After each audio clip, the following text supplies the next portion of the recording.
positive picture you drew of the situation in Morocco. Things have changed, yes, since 2003 we have a Royal Institute, etc. But let's be clear about one thing.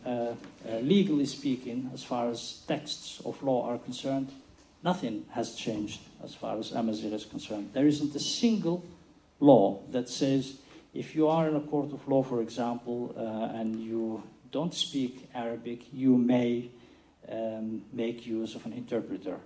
Number two, you mentioned, you made a good comparison with Algeria, but I must admit that Algeria has a totally different, the level of awareness of the Amazigh identity in Algeria is not to be compared with Morocco, with all respect for my Moroccan colleagues and citizens. I'm not saying it's good or bad, but the Algerians have started around 1890 with writing books about teaching Berber.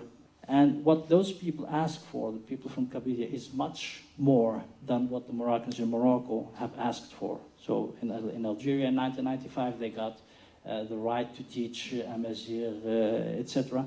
I just want you to continue with your comparison and explain to us whether you don't think that in the future, also the Amazigh question in Morocco, once it reaches that high level of awareness, it will just stop with this kind of compromising. Why are you giving me 3 hours of Amazigh? I want a full program in Amazigh, for example.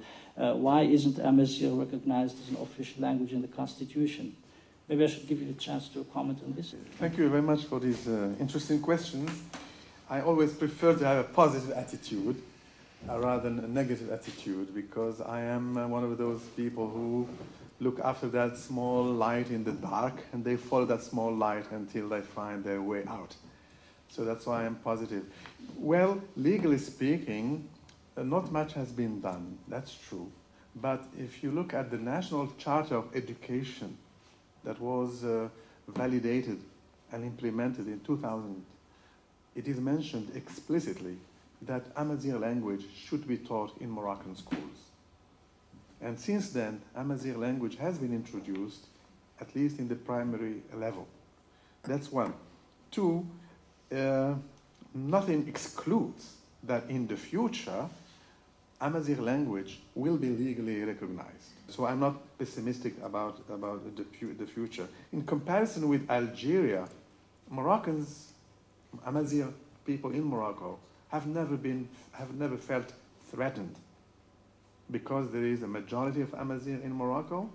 Amazigh people feel at home in Morocco.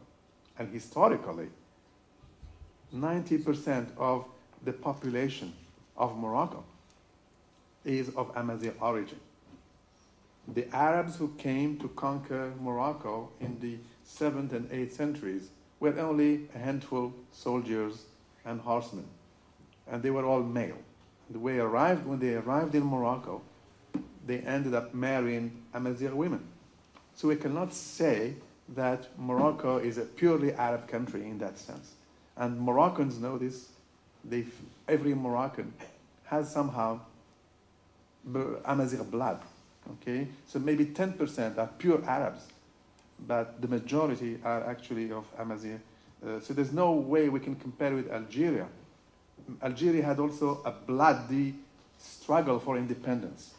Unlike Morocco, where we had negotiations, in Algeria they had 1 million victims. In Morocco, we had a dozen victims, maybe 100 victims, but we got our independence through peaceful negotiations. And we are still in that mood of trying to get reforms peacefully. And Morocco today is perhaps one of the few Muslim countries that have been able to achieve extremely important transformations through peaceful means, through negotiations, and through political debate. I hope that in the future this debate will continue and will in this way avoid civil war or bloodshed. In Kabylia, people ask for more. I know that in Kabylia today there is a movement for the autonomy of Kabylia. And the Algerian government is against this, of course. But Morocco is now offering the people advanced regionalization, which is equivalent to autonomy for different regions in Morocco, including the Sahara. And that's a very important political step, a very courageous political step. So I think I would like to say that Moroccan people, in their mindset, are moderate by nature, and they prefer to go step by step instead of venturing into radical movements which can turn into bloodshed.